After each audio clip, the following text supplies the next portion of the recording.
Hello, friends, and welcome back to Stories About Entitled People. Ever had a neighbor who just can't mind their own business? In this story, a family's peaceful life is disrupted by a meddling neighbor named Karen, who takes matters into her own hands, literally, by hacking away at their hedge without permission. But before we begin, best way to support our channel is to leave comments, like, and subscribe with the turned-on bell so you don't miss the new video every single day. Here we go. Entitled neighbor destroys our hedges, then expects us to replace them. Karen's parents lived there when I was little, but when they moved to an assisted living facility, she moved in. She's the kind of neighbor who complains about anything and everything, and rather than talk to other neighbors to air out her issues, she just calls by law, even over the most insignificant things. She's probably called by law on almost everyone on our street. This time, though, she and her son, who doesn't even live in our town anymore, took matters into their own hands.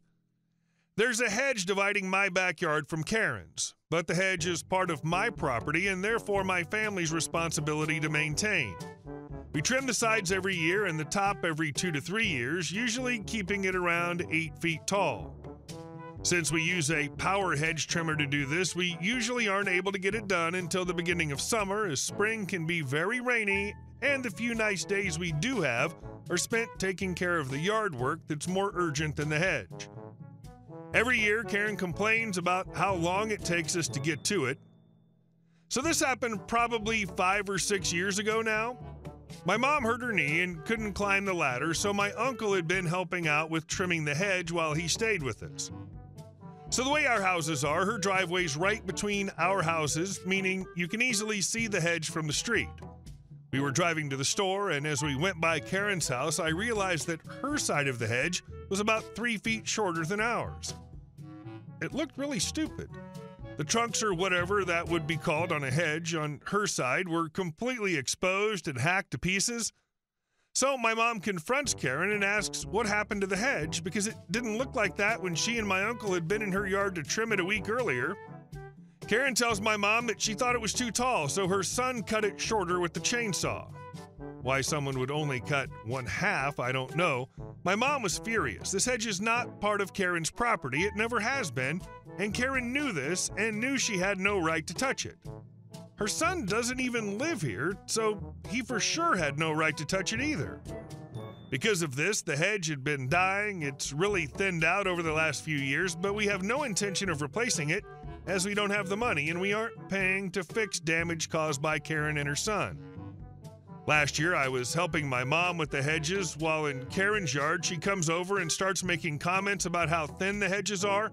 My mom tells her that's to be expected when you hack them down with a chainsaw. Karen insists that couldn't be the cause and that they were dying before that. Like she'd know. Until the chainsaw incident, she'd never touched these things, while we dealt with them every year and knew they were very healthy. Karen then says we should look at replacing them. My mom tells her we have no intention to and can't afford it. Karen complains that she doesn't want to have to see inside of our yard, so we need to replace them. My mom tells her if she wants them replaced, she can pay for them herself, and if she doesn't want to pay, then she can enjoy being able to see our yard through the hedges. Thankfully, by this time I was finishing up picking the trimmings off the ground, so we were able to gather our equipment and leave. Karen hasn't said anything to us about the situation so far this year. If she does, she'll be disappointed when she gets the same answer as last year. I'd cut them down completely. She can replace them on her side, or she can look at your backyard.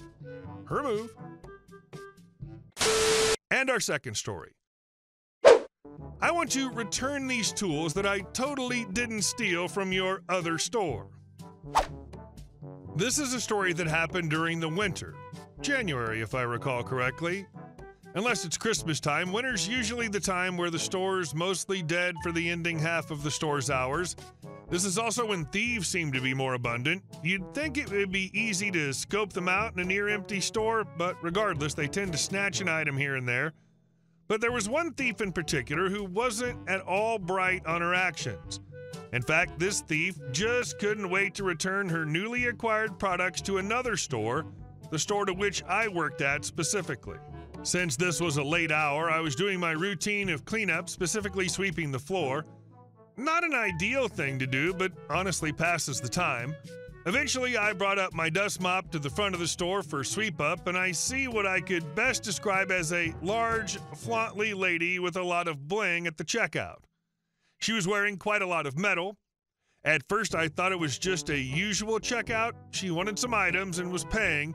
But then I hear on my radio, I need a manager at the registers. Managers tend to be called commonly to the registers. Some items or payment methods require authorization. Another thing that requires authorization is exchanging or returning items. And do note, I never said the manager was called for an authorization. Something else was going on at the checkout.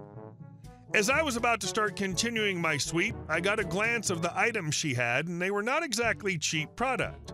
In fact, one of them was a Craftsman brand wrench set that goes for an easy $40. That was the kind of product that should be locked and could only be taken down via sales associate and brought directly to the registers. This was where my personal suspicion was growing that she wasn't exactly being an honest customer. My halfway point in my sweep was mostly near the front, and I watched what was going on. Some talk here, talk there. In the end, I noticed she left the store with a gift card. That card's going to be a bit of a coup de grace at the end, but at this moment, I didn't think too much of it. After my sweep, I was walking in the direction of my manager as I was a little curious of the returns that were brought by that lady, and as I was about to get the question, she gets a call on the phone. I let her do what she had to do. We might be dead in the store, but no reason to just ignore what could be very important phone calls. I walked away, scouting the store if anyone needed help, as all my need-to-dos were all done for the day. When I got back near the registers, I heard the manager telling the cashier to post-void that card, and it was at this point I'm just thinking, what? What did I miss? And she tells me and the cashier what happened. The flaunty lady actually stole all the product she was returning to us from one of our other stores. A store that was honestly not very far away, like 5 minutes if the traffic lights were nice. Otherwise, a near solid 10 minutes away. The phone call that she got was actually our loss prevention guy asking questions, essentially questions that lead up identifying the woman and the product that was returned. Loss prevention even texted our manager a picture of the exact lady that was in the store, confirming pretty much everything. And when we were dealing with the lady, the other store's loss prevention was taking measures to warn the stores. Our loss prevention at the time had suspicion of his own and got our manager to persuade the lady into getting a gift card that contained store credit. After confirming it was her that stole product from us, we got the go to post-void the card. She walked out, but could have been nearly $120 or more in store credit, as she brought back other expensive stuff too, not just a tool set. But after the post-void, she essentially got nothing, and we got our product back. The next day, the other store's manager actually picked up the items. Don't know whatever happened to Flaunty Lady, but as far as I know, she's not stepped back in our store. Probably a good thing, though. Minor edit detail I forgot to mention. When the manager was assisting with the lady, I did notice the manager going into the office, likely to look up her purchases. This was likely when she was contacting our loss prevention guy, which in turn resulted in the gift card. Love this, because she knows if she takes that gift card inside the store, then she'll be susceptible to being arrested. And our last story. HOA secretly sold part of our land. I live in a huge mountaintop gated community called the Country Estates. A few years ago, the people who used to work for the HOA decided to sell a part of the community to another group who wants to use the land to build their own little community place separate from the rest of the Country Estates. Only problem is, not only did they make the deal without telling everybody who lives here, but by the time everybody found out what was going on, money had exchanged hands and other stuff, and the HOA members responsible for the deal retired and took off with the money. The way the agreed-upon deal was that even though the area was to be a new and separate community, they'd been given certain liberties. Like, for one, the area has no easy road access, so they wouldn't be able to open up their own separate gate entrance that would let them in and out of their community. So the old HOA members gave them permission to be able to have free access to use the Country Estates gates to come and go whenever they pleased. I say gates. We have 2 separate gates at different locations in the community. Plus, despite the gate access and despite the new community obviously being a part of the old one, if they have to use our gates to get in and out, one of the stipulations the old HOA made was that the new residents didn't have to pay for any of the same things that everybody else in the country estates have to pay for in order to live up here, since they're to be a separate community with its own rules separate from the country estate rules. Plus, free unrestricted access for visitors to the other community to be allowed in through our gates without any problems, thus breaking years of rules the country estates has that stops these kinds of visitors. The gate guards are supposed to call up to the house the visitor's going to make sure somebody is home and to get one of the homeowners to give them a numbered password that the guards would have in their system.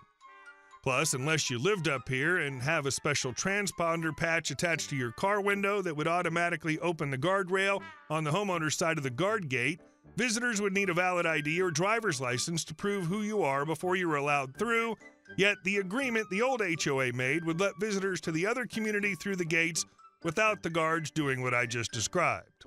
The new community has been stalled in being built over the last couple of years by the country estate's new HOA, who have been taking them to court to try to get the deal canceled. We recently got news a few weeks ago that the HOA has lost the lawsuit and looks like the new community is going to be built after all. And then last night, my family got an email from HOA that everybody in the community is expected to fork over $1,236 to help pay for the cost of everything they spent on the lawsuit, and are threatening to put a lien on houses who refuse to help. We are not going to pay for this. Hey guys, thank you all for watching the video. I'll see you in the next one.